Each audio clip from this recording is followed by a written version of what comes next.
Welcome back to the MaxBet podcast, going old school style. Yeah. Got the original co-founder, my brother from another mother, Landon Jones. What's up, dude? He needs no introduction. No introduction. If you watch 90 episodes of this, you know who he is, but we're I was here. hoping to get like, guess who's back? Oh, I couldn't license the music. I couldn't afford the Slim Shady music license. He's expensive these days. You know, he's all over the place, old Marshall. Yeah. But you are back. Your hair's growing back nicely. Thank you. Yes, I was just posting about this. I said, it's the punishment is not the doing it. It's the 6 to 8 weeks after when you're like, oh, I got to get something. It took a year and a half for me to kind of get the flow going back again. Train it again, back to normal style. And we might as well just kick it off. I saw that you offered to wax. Yeah, I love that we're starting with this. This is exactly why you're here. So I just thought, so here's what happened. So I've been on Omer, right, for a while. You too. Like, hey, no one wants to see a head shaven more than us with you. Like, your hair is so great. Like, it's been this long mane since I've known the guy, feels like over 10 years. It's been like that since I met him. Yeah. I'm like, that should be $1 million donation. And he's like, well, maybe. And then but I think he's like, gets nervous because he wants to help. Like, he's a helpful guy. But he goes, but I'm not shaving my hair. And I think there's so many people like that. And then in parallel, there's a lot of folks that you give a hard time to and you go, well, they're like, well, I'm bald. What can I do? I can't help. I'm bald. It's like, well, fair point. Can't shave nothing, right? So it's like, well, what could you do? And so Omer came to me, and I think it was Harper's idea. I don't know exactly their lineage, but Omer's the one that brought it to me. He goes, what if we just let him wax their chests? Everybody's got that, and you're not embarrassed by it, right? Like, you don't have to worry about showing up at G2E looking like I might spend money to see a couple group of grown men just waxing. Let's do it. I'm in. I said I'd rather do that. So like I was kind of on this fence of like maybe helping every other year because it's tough, man. It's a tough look. Like not many of us look great shaved. We look okay. Like, we're not going to get like eggs thrown at us on the road, but it's. You looked fine. You're growing your beard out, so I just haven't cut it this week yet. But adds an element. But it was almost invigorating shaving the head off, and I think me never shaving my head once it was shaved and it was fine. Yeah, it's kind of cool. It's not a terrible deal. You held so much emotions in your hair. That you I did. I just cut all the emotions off. Gone. It's like the weight lifted off literally off my shoulders. That's it. Yeah, so I think for me, I think it's a fun idea. Like, me and our style, it's like if we can just do something that goes, people go, wait, what? These guys are doing what? It's a little crazy. It's like, yeah, but maybe there's a donation there. Maybe there's if that's the thing that'll motivate a company or a person to go, I'll help the kids, then let's do that. Yeah, you can almost change up the venue, right? And I don't know if they would be willing to do it, but it would be fun too to maybe do like a golf outing, and like the worst stroke has to shave his head on the course, and you could do like different kind of like play to making it more fun than just you could supplement it, at a right? bar. I think. Well, the problem is, and it's not a problem. It's like the McMullen family is the one that really brought this to Vegas, right? Like they had a personal, encounter with childhood cancer, and so it's super personal to them, right? So I don't think there's any world where the venue changes. I don't know that you need to, but I do think there's an opportunity for these bigger attention grabbing things around the side where you go, okay, so you don't want to do this. First one to make the putt, or like, get on the green, or whatever the bet is, right? There's certainly a world. Idea. Not to make this like an idea session for Dan Inkster, but what if we did a golf tournament and you picked a foursome, and that foursome was in charge of raising money. Okay. Before we decide who has to shave their head. And then those foursomes have to play each other, and the lowest score is the one that has to shave their head. So the lowest 4 in the tournament. In the group. So you get 4 packs, and you do a larger tournament. I don't know. Based on golf skill or fundraising? Based on, you fundraise together as a foursome. Yep. So regardless. But let's say I raise $50,000, and so I'm the top or one of the top fundraisers in my foursome. And you better know how to. But I'm a horrible golfer, which is true for me. Yeah. So am I still at risk? You better pick 4 people that suck worse than you at golf to be on your foursome. So the golf is the penalty. Yeah, I understood. I'm like, all right. So I was just trying to figure, can I buy my way out of this head shave? Sounds like not. Yeah. So so that was fun, man. It's fun. I'm glad it's going back. So I laughed because the first couple episodes back, I did the first one with no hat just to show.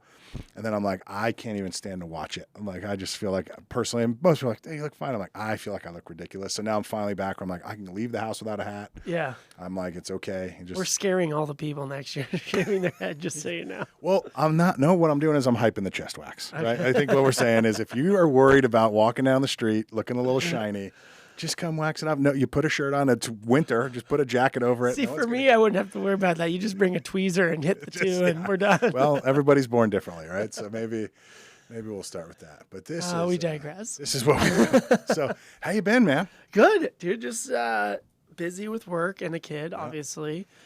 I feel like I'm finally getting to a point where normalization, right? Yeah. Like starting a new job and then having a kid at the same time is not recommended. But it's just, life is just beautiful, man. Like every day I love that kid more. Yeah. And so it just changes the trajectory of your life, right? And you just have to start focusing on different things, like a plan for the future and making sure that you're putting him in the right positions to be a good human being, right? And so a lot of things changing. We're moving. I'm gonna take him out of Vegas for a little while. We're going to St. George.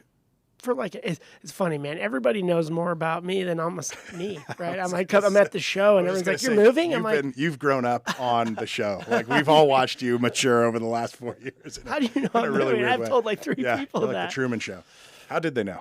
I don't know. Maybe it's my fault. Yeah, it's all good. But it's been a fun journey. I don't think St. George is the place we're going to end up. Yeah. But we're kind of more outdoors, and I want to raise him in a area where he gets to experience that too. So we're looking at buying a farm, or there's a couple other. Farmer Jones. Please start an Instagram for that. I will. Just to complete document. Like I'd love to see you out in the overalls scooping up the hay or whatever the hell farmers do these days. I don't know that that's the okay, yeah. I don't think that that's the general look of a farmer. You said buy a farm. Yeah. I made assumptions. I think I don't know that, like, I might want to have chickens and stuff. I'm not going to be like a whole like a livestock fleet of cow, but just kind of like live a different life. Yeah. Grow my own food and eat a little healthier. I mean, we all know that food is crazy these days. Not only more expensive, but whatever they're putting in it. For me, I would like to know what I'm eating, have fresh eggs, and kind of just experience that life a little bit and raise a kid in that situation. He's definitely going to learn from that. So I'll tell you, having the kids for me and single for you right now, it's like it changes all your view on everything. Yeah. Right? Because you start looking at it through a whole new lens. Oh, yeah. And so I guess, like, what's been the biggest change for you, just given that, because you're still in it? I mean, what is the first year? He's one this Christmas? He's 10 months old. Yeah, that's today. what I'm saying. So he'll be.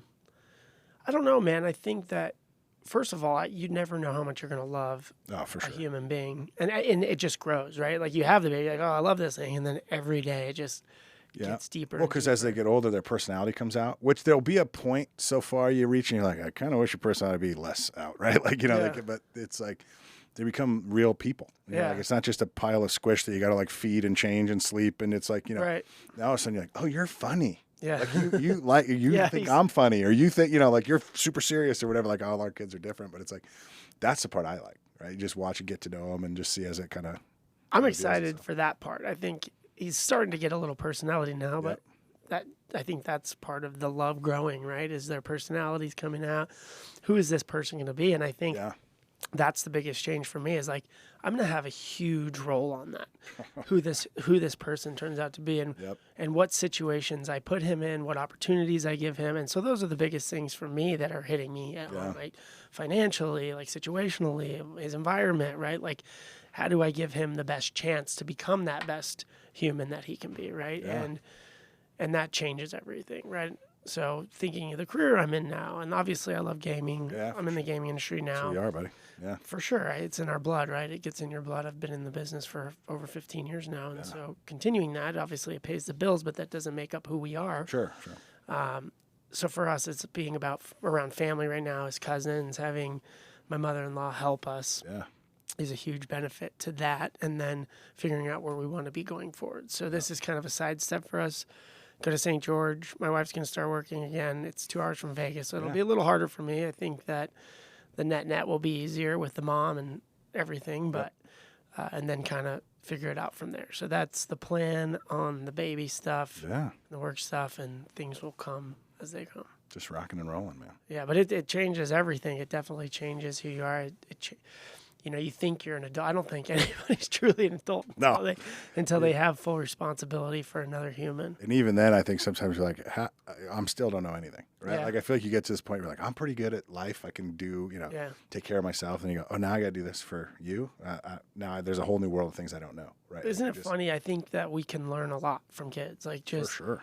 How they're more present, how they look at life, and like we can learn a lot from taking it back to our childhood and being like, wait a minute. Yeah. Some things aren't so serious. Yeah, for sure. Yeah. Well, my favorite thing about the kids is if you don't teach them, like, I don't know, stereotypes or what to think about, They have none of that, right? Yeah. So, like, I can't tell how many times, like, my kids would run up to somebody and go, "What's up, man?" And I'm like, "Ooh, I don't know if I like you doing that, but I'm here, so we're going to let it." And then that person turns out to be super, and like, "Yeah, what's up?" Like, and you're going, "He looks like a biker," or whatever the stereotype would be. And they're like, "I don't see that. I just see a guy that seems like he needs a high five." And it's like, well, these kids are pretty good with that, right? So they're just like, I don't know, big love bugs or whatever you want to call it, right? Which is nice. But I think, and it's crazy with like technology today, right? It's like how you obviously have to introduce them to these technologies. It's going to be a large part of their life, but how do you do it in a responsible way? And so we're like going through that now, like not having the TV on and just having them fixated on this straight dopamine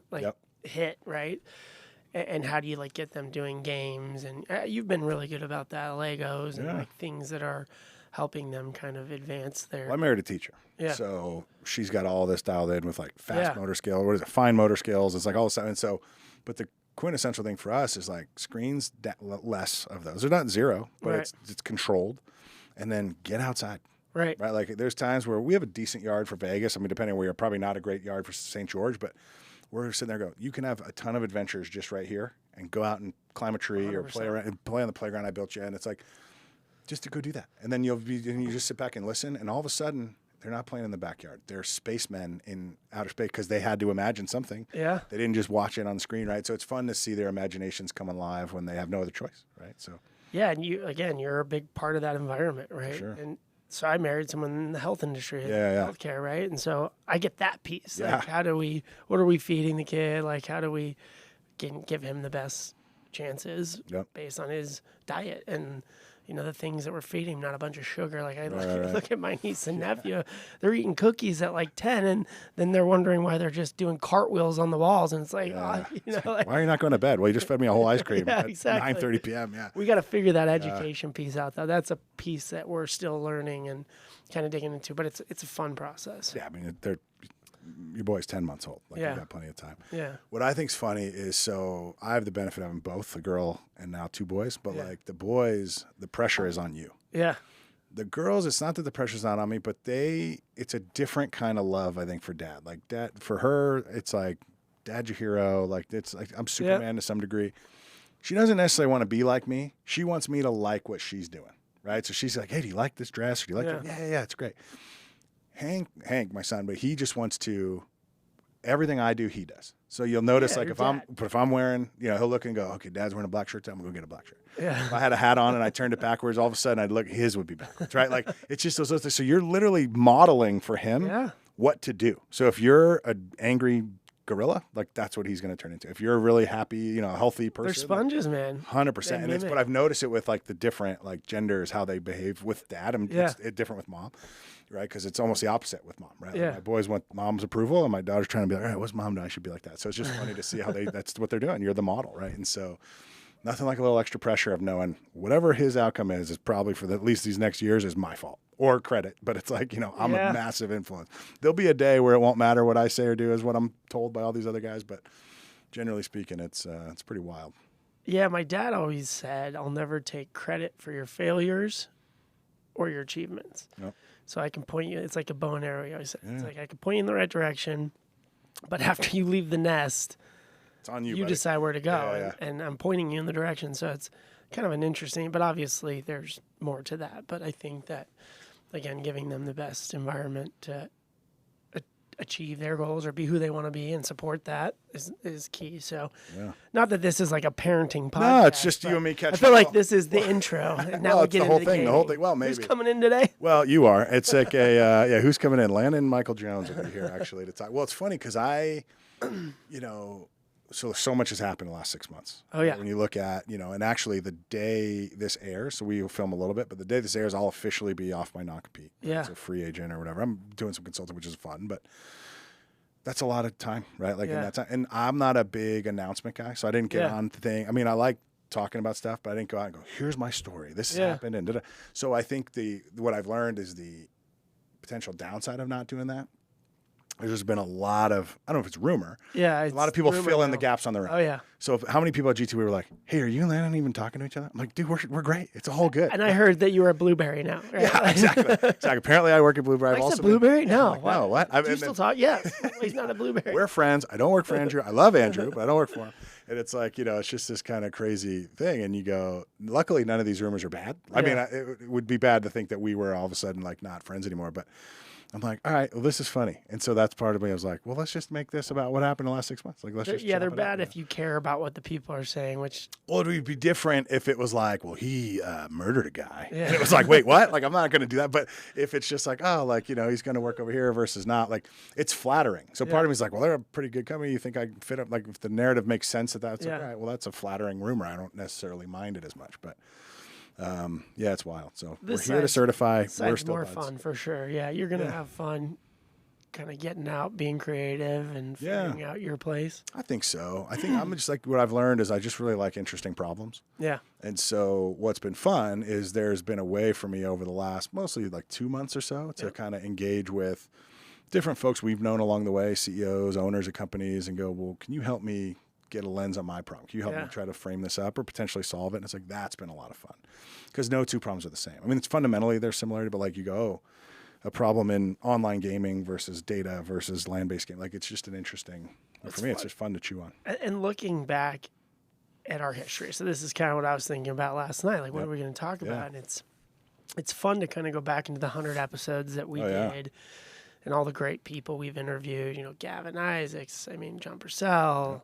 There's a ton, there's a list of them. I'm going to be here all day if I, said every name, but going back and getting like the little tidbits of pieces that we learned from those interviews. Some are true today, some aren't, but everything kind of is around the ideas of what we were talking about. But everything changes, man. For sure. It's constantly changing. And in a year from now, like the business is going to be going in a completely different direction, right? Like even Omer, right? Talking about cashless gaming. And it's like you start to see the financial systems today going towards cashless. It has nothing to do with our industry, but just like just more mainstream. Crypto and Bitcoin and like the transfer of cash and like that's coming.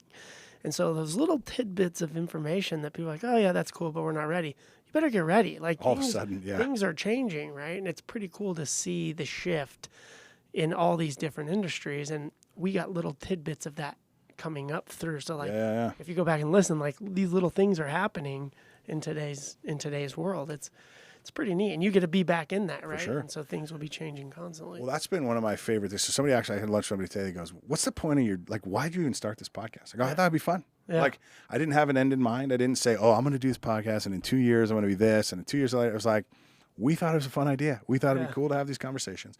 And one of the things I've learned is how much I've learned. Yeah. Right? Like, I don't think I expected that. And we've talked about that before, but it's like you start interviewing people and you go, oh, I didn't even know like that whole part of this industry existed. Right. And you go, oh, interesting. And now it's the whole future, right? Or it's the whole like, just different ways you're automating things or different mindsets on who's investing where. Like, it's been really wild to see. And now that's what people are emailing, social media over saying, I learned a lot on that. Yeah. So I don't think I appreciated when we started how much of like a teacher this platform could be for folks that come in, right? And you learn how much you don't know. Right? It's like you start and you've been in gaming for 10 years. You're like, when the original thought of this podcast came to mind, it was like every time I sit on a plane and someone's like, what do you do? And you're like, oh, I sell software. Well, what's that like? Yeah. Oh, the gaming? And everybody was so fascinated and curious. They lean in. And we thought way before we started, like this wasn't going to be a B2B podcast. Is going to be more about like the general public wanting to hear about what's going on in gaming. Yeah. And maybe we did a bad job of getting it out to the general public. We made a lot of mistakes. But who cares? That's the best part. That's how you do it. Mistakes. Yeah, for sure. But yeah, it's been a cool ride, and I'm glad to see it continuing on, right? Yeah. I mean, that was the thing, I think, when we were looking at it, because back in May, my career changes, and then it becomes, well, there's this point where you have to go, well, where do you want to do the podcast? Yeah. Right? Because we had the studio at Light and Wonder, so that was going to change. Then it became, all right, well, now what? Right? And so we had talked, do we keep it going? Do we not keep it going? Do we just use this as like the sunset? And I think the good news for both of us was we were both like, the show must go on, right? Yeah. Like there was this idea. And then I think as we looked at, where we both were in life, it was like, all right, I'll take the torch. Yeah, right? Like, and it just kind of makes sense. And so, we're doing that, and I'm excited to bring it back. Right? Yeah. And I think for, we'll make some changes as we go. So we've been coming solo right now, which I think is good. But as I get into it, I think we'll bring a co-host on for the new year. And so she's going to be, I think she's excited to join. And I think it'll be good brand, right, for us to kind of just bring some balance to some of these conversations. And then, just see where it goes. Just have more topics and try to explore more and more things. It's fun to see all the different sets change, right? Oh, yeah. Over time. Well, I was joking with Noah. Crazy. Because Noah came on. I don't know if he was my first interview that I conducted, but he wasn't the first release, like just the scheduling.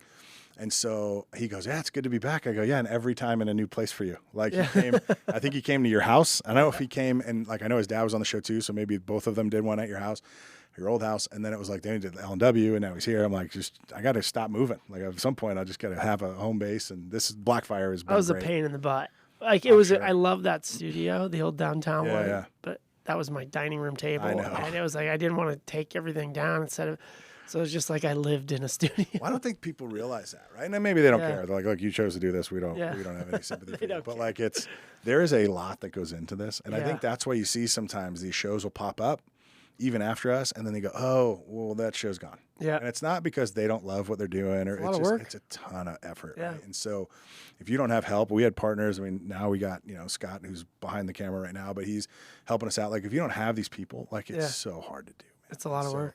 So it's just taking that on has been fun. It's been interesting for me and just kind of building that back. And you learn the technology. It gets easier. More and more, yeah. From the beginning when we were like on VHS tapes and we were rolling back, cutting the film. Like, how do we cut that? We're gluing this. Yeah. Well, it's funny because I think you just have to learn it, right? That's the one thing I'd say. Like I'd almost encourage anyone to do it because even if it's not good, you learn so much that it will eventually be worthwhile to you. Even if the thing that you made isn't good, like the knowledge is a million different things. Well, because how many times we'll just sit around and go, so this seems like it's taking too long. What can we do? Oh, there's a software that does it in like 2 seconds. Well, let's just get that software. Like it's all these problems have been solved. You just learn how to kind of make something more efficient. And it's the other thing. Yeah, everybody always wants to start a podcast, but nobody ever does. And then when you do, you don't realize how much work it takes. You're like, nope, see ya, I'm out. Well, and I think that's the thing because a lot of times there's celebrities that do this. So like one of my favorite podcasts now is called Smartless. Have you heard of this? So there's Jason Bateman, Will Arnett, and a guy named Sean Hayes. Okay. So Sean Hayes was in like Will and Grace, a big Broadway actor. I didn't know who he was. He wasn't in my vertical. He's actually hilarious. You're not into Broadway acting? It's not that I'm not. I just don't. I couldn't name all the famous Broadway actors. I've seen plays on Broadway. I've enjoyed them. But but I'm more of like Jason Bateman. I've probably seen almost every movie he's in, right? Yeah. And so just stupid boy humor. Well, they have a whole crew, right? So these are celebrities. They just invest all this money, and they go, look, we're going to pay producers and editors. And so they come in and they make it look so easy because they just show up and talk because that's what they're used to. But they funded this whole thing. Well, most people aren't that. Right, most people don't have the brand, don't have the cash, so they're just going to go. We got to figure this out. Like you and me, I remember I was showing somebody our first photo. I had super long hair, that big red microphone we used to have, and it was like, they're like, "What is that?" I go, "Well, that was the worst mic we've ever had, but it was the first one, right?" And then until we got, we grew enough, and Eilers helped us out. They're like, "We'll sponsor you." We got new gear. I was like, "This is so good." The best part was we did our first podcast, and this was over COVID times. Yeah. And I was at my parents' house in Nashville. That's right. And I set this up. And Mike and I are sitting there doing our first podcast, and all of a sudden I hear, and he's like, "What is your mom vacuuming?" I go, "Mom, turn the vacuum." We got to start over. It's like my Will mom's Ferrell, sitting there in the background just vacuuming. Oh, we're on the phone. Ma, the meatloaf. The meatloaf. He wants it now. Oh, man. Yeah, that was funny. But that's the stuff you don't think of it. Or like we did, just turned into like a memory show here, but like we had Kevin come on. And we do the whole episode, 40 minutes, great dialogue. And we get to the end, we go, ooh, bogey, we didn't hit record. And it's like, uh-oh. So what do you want to do? That happened a few times. And it's like, what do you want to do? Well, we'll just do it again. Yeah. And you're like, all right, so now we got to, thankfully, he was patient enough to relive it. And you're just like, oh, man, like, they don't tell you about that, right? And that was our sound guy. That was, that's right. I forgot to record. Yeah, that's true. It wasn't on you or me. Trust me, I've had a few myself, but that one, nice. We'll not name names. You're relying on a lot of people. Yeah, so it's just a fun ride, but. So we predicted some things in the very first episode. Did we? Yeah, we did. We predicted that ETGs would be more prevalent in the industry because of the social distancing and the table games were all down. So I'm going to ask a question for you. Mm-hmm. What are you predicting? I mean, there's a lot of craziness happening right now in the election and financial system. I mean, there's just a lot changing in the industry. So online gaming. So with everything we've learned in the past 100 episodes, where do you see the industry? Where do you think most casinos, brick and mortar, or even online, should be focusing on? Where's the industry headed? What's the health? I think the health is good. Like we just start at the end. I think it seems like most folks are growing. There's a lot of revenue upside. Like everywhere we read, I mean, there's always companies that struggle, right? But I think the industry as a whole is going good.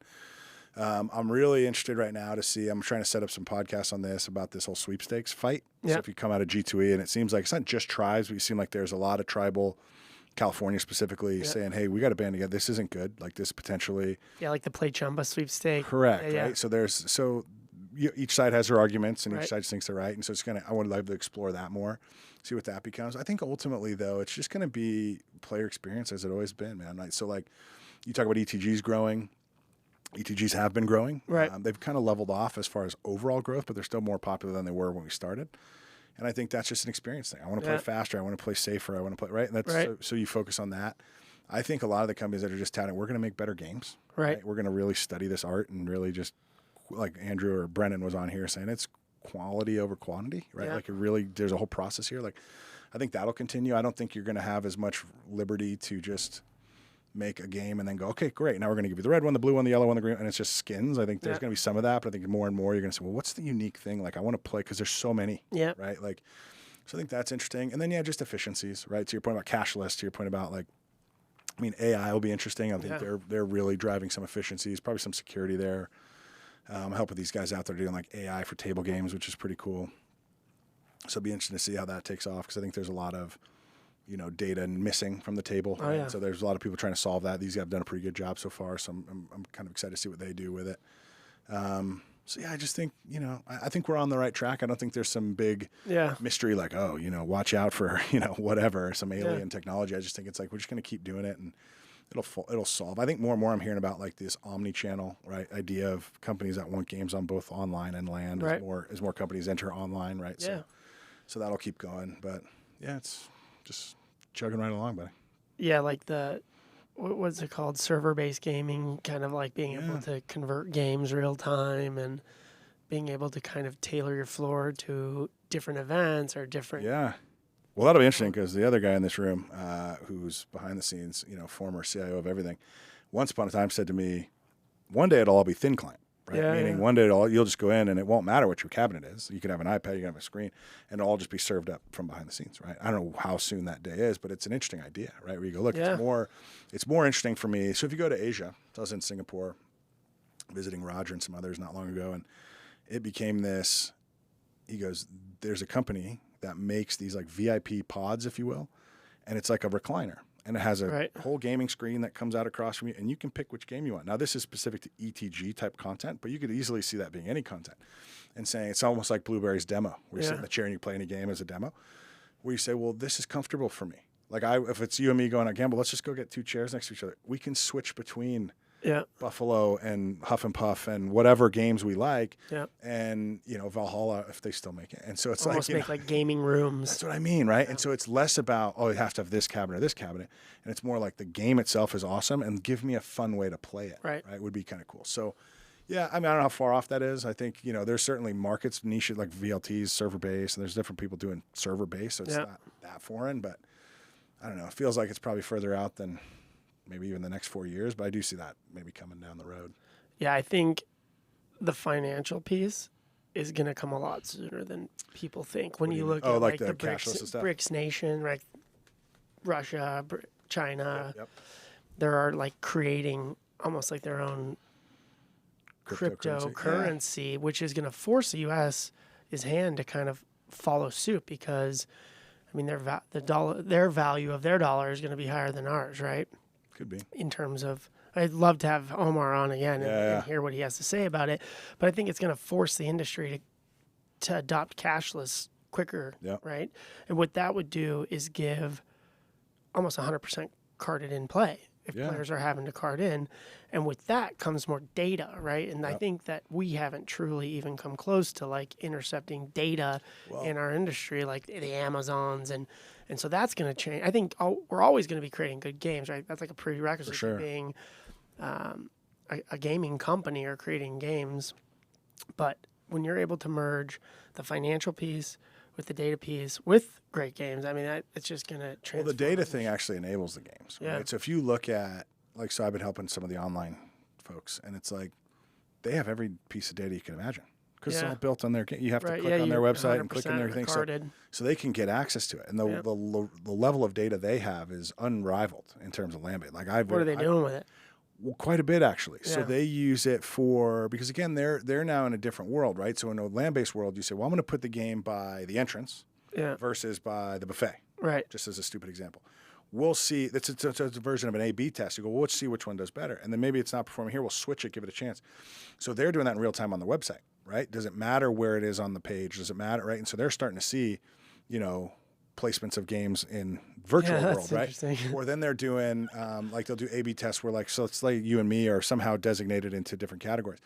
Your homepage experience will be different than mine, and they're testing something. They're testing to say, well, how did Landon click through this versus how did Mike click through it? And maybe I did mine more. I spent more money based on my view of the world that they gave me. And they're going, okay, we're going to make the page look like that. Amazon does it all the time. That's wild. But this is the data, right? So it's like that concept of A/B test. I mean, Todd Haushalter, I think, talked about. I know he talks about it in general. I think he talked about it on the show with us. Yeah. He's like, that's how they learn things, right? So they're going to say, okay, well, we don't know which to do, so we'll do both in subsets, and then we'll see what the population does, and all of a sudden we're going to go. Like if I stepper reels, even in video, and I log into the site, the first thing are stepper reel videos. Could be, yeah. And it's that's more personalization, but it's just also the idea of which layout will get you in the game faster, which seems to give you a more intuitive play. It's just that type of test and that type of data. It's scary. Nice.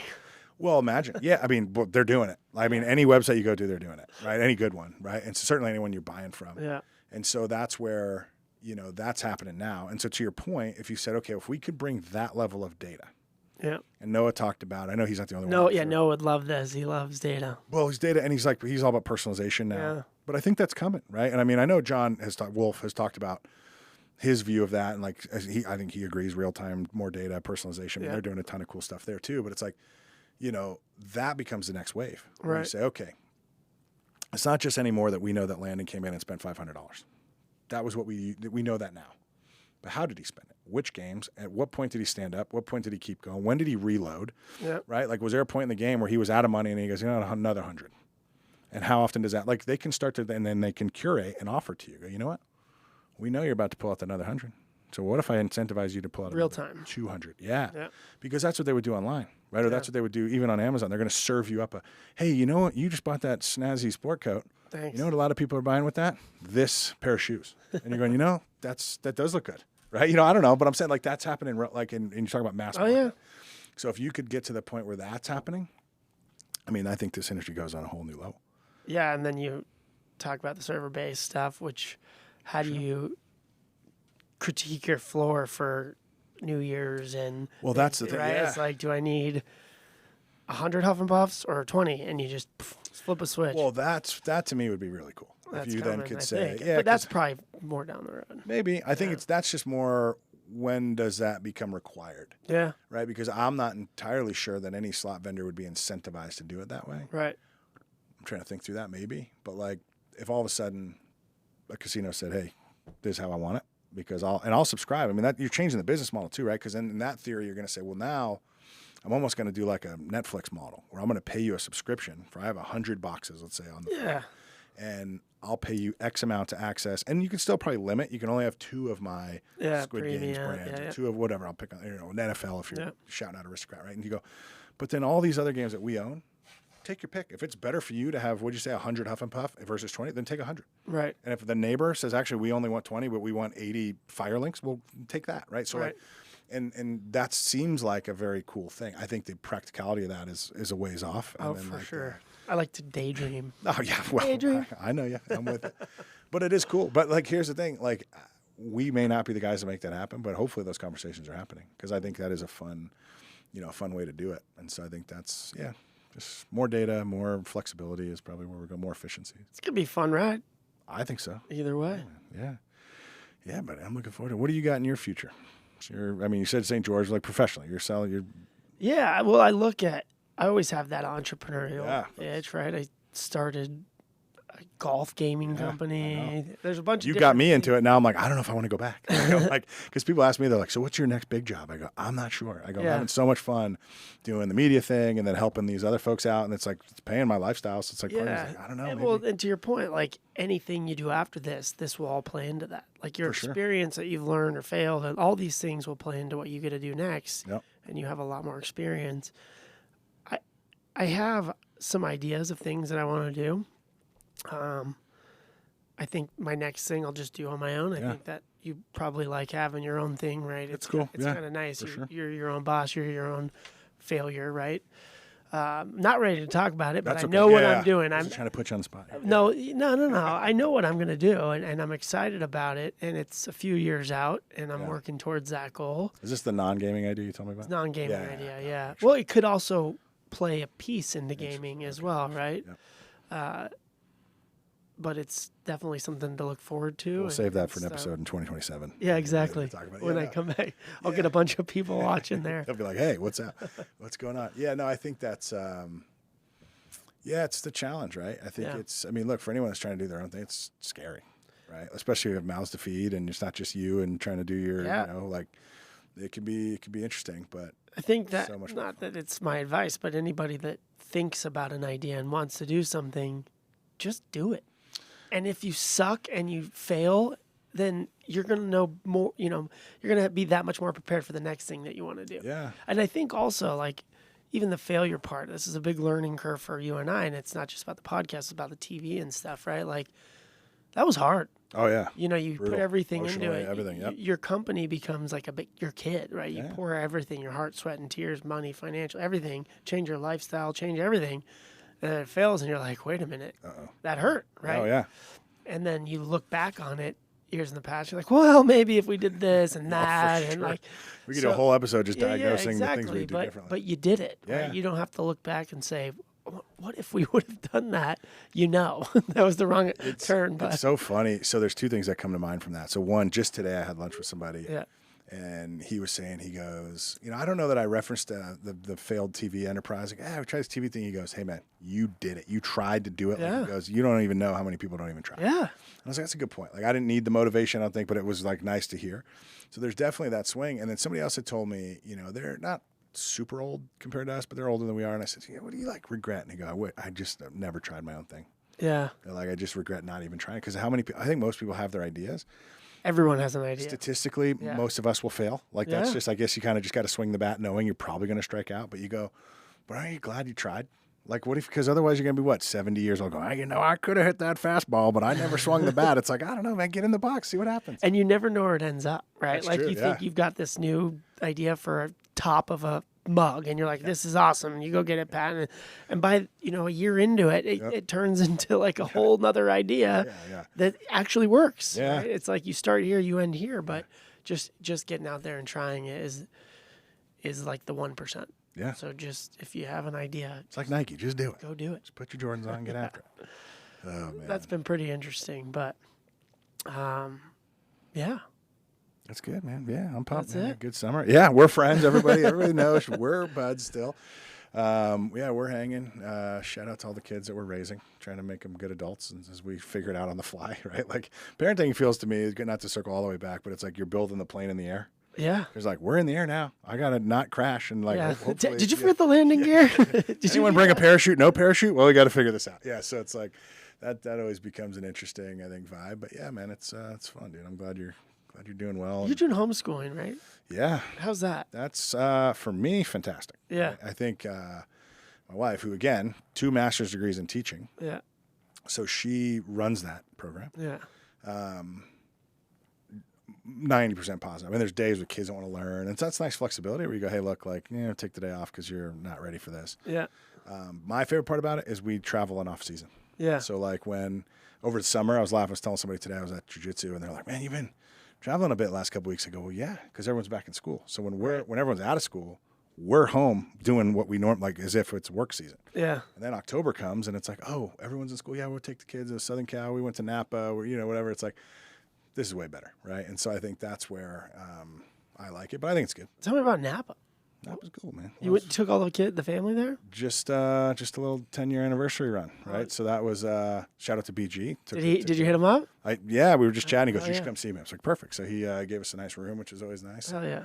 Thank you to Grayton Resort and Casino for the hospitality. And so it was fun. We went there. I learned I'm not a drinker anymore. Yeah. Like went to I think 1, maybe 2 wine tastings, and then we're like, "You want to go hiking? Let's go outside. Let's just eat." Like that was way more fun. We did some foodie stuff, but it was really just about like let's just go get hammered. That's it. Yeah, because I mean, I think when you try some wine pairing. when you book the trip, you're going, okay, we're going to go to 9 wineries in 4 days, and this is going to be in. You just get us a car, and it's like an Uber, like a driver, so we're not driving. And then we get closer. I'm like, do you really want to do that? I mean, I don't want to do that either. Like, I'm not interested in that anymore. So I'm maturing into a more sober individual. I'm not a non-drinker, but I'm not a heavy drinker, right? This is like 10 years ago. I went to Napa with Andrew Burke and friends. This is when Andrew drank. Well, that would be the best tour guide ever. This is probably when he stopped drinking, actually. Did you sign up for any like wine? Okay, they hit you so hard with the memberships. And I forgot all the wine memberships I signed up for. And all of a sudden I get home back to San Diego and I this big box is at my door. I'm like, what in the hell is it? What is this? Yeah. It's like 24 cases of wine. I was like, what did I do? Right. Yeah. And then I don't even really drink wine at home. So they stand a month later, there's another box at my door. I'm like, I still have 24 bottles. I got to call somebody. I can't get through this. I got to cancel some membership. That's the year we all got wine for Christmas. It's like, what happened to Landon? He just had to empty the crate. Yeah, that's funny. But yeah, that was good times. But yeah, man, that's it. I'll come back for sure in a year or so when I'm ready. People want this to just tell you about what's next. Yeah, no, I'm glad it's. I'm always excited, man. You got an open invite to come by anytime. Yeah, obviously. I love that. I mean, this is the house that we built, so it's I know you built this one. Blackfire, technically, I did the work on, but the show and the whole. Nice. Brand, I would have probably no. Yeah, tell me, critique the whole thing. It's well, you gave me that sign we were talking about behind you, right? So Scott, thank you for emceeing over there. Yeah, Scooter, Appreciate he's hammering. And so it's it's good, man. So I'm glad you did it. Just to confirm for the industry, we don't hate each other. We're still buds, right? Yeah. So that was like such a weird one. No, I want to see this go on, man. I love the brand. I love what it represents in the industry, and I feel like we haven't hit that yet, right? You haven't now, but for sure. There's still a lot of growth here. Yeah, and we're learning as we go. Like I said, we'll bring in new, different voices, kind of get through, just kind of, I'm trying to learn more journalistically, potentially better interviews, and, so. Who was it? We did this before. It was like, if you could interview anyone, it doesn't have to be anything. I think I said Dan Bilzerian on a tank. That never happened. I mean, if that I'm coming back for that episode. If somehow Bilzerian calls and goes, I got the tank. It's like, all right, I'll let you know. I think Mark Cuban was always on there, right? Yeah. I don't know. I mean, he's just an interesting personality. Yeah. I don't. It's funny. As I've gone through it, and you still end up with these interesting names of people like, oh, that's the CEO of this or the chief of that or whatever. But I was like, I just want interesting conversations. Yeah. Right? Like, there's a table games designer I'm trying to get on, and I don't know if anyone's gonna be like, oh, that who we don't even know who that person is. But yeah, but the game was cool, right? So let's talk about that, right? So it's not always just about trading on the name brand. So I don't know. I'm open to anybody with a cool story. I don't have like a target. Like if I could get Gavin again, which I'd obviously love to chat with Gavin, but it's like he was cleaning his kitchen last time he was on. It's COVID. We were all doing weird things. I don't know what he was. No, he's a stud for even doing. Gavin is a stud. But it's just like it's like I don't have a target list. Maybe I should, but I'm just kind of like, let's just see where it goes, have some fun chats. And now I'm interested in topics. Like I don't know if I said this earlier, if I said on or off air, but I want to get into the sweepstakes thing and understand that, and understand the inverse to that, and understand like this advantage play. We started with Ari last week. I'm going to try to hit up some operators and talk through about them and kind of their side of it, and just kind of get to these topical things, just break it open a little more long form. Because right now you get articles that you can read, but no commentary. Yeah. And then, we're kind of, you could argue almost too long, but we're really the long form for some of these discussions in our business. So I'm trying to just provide that platform and see what we can do to help everybody. Yeah. So I guess I get to call someone out. Yeah, I didn't continue that practice, but we'll do it for you. Who are you calling out? Shoot. Yeah. Doesn't mean I can't do it. I just haven't done it. No, I don't even know. I'm calling you out on your piece of shit call out. Just like I'm going to call somebody out. I have no one. That's great. I would end like that. I would love to see an old customer from California. Like I'd love to see Alan Schultz. Okay. An Alan Schultz would be cool, or an Anthony Zamora. Okay. Oh, I would love to see the two big guys in this room. Yeah, so those will be my little just call be the two of us that could fit. We'd shoulder room everybody out. Yeah, I think both of their stories through the industry are fascinating. It'd be cool to kind of get an operator in. Southern Cal's finest. Southern Cal's finest, yeah. I got two, but that's right. I know them both, so I can tell them I called them out. That's it. Yeah, ping them and go. You're doing this on the pod. The big guy. Yeah, you got to keep the call outs going. All right, well, that helps. That rolls. Yeah, I'll bring it back with our new host in the new year. Yeah, please do. Awesome. I'm excited to keep watching. Yeah. Keep up the good work and. Guys, man, happy fathering. Yeah, thank you. Happy moving right now. Yeah, exactly. I got to go home and pack my kitchen up. Break a sweat. Talk about the kitchen. That's funny. And that's it. Thanks Signing for coming, off. buddy. Yeah, cheers, man. Thank you. Appreciate it.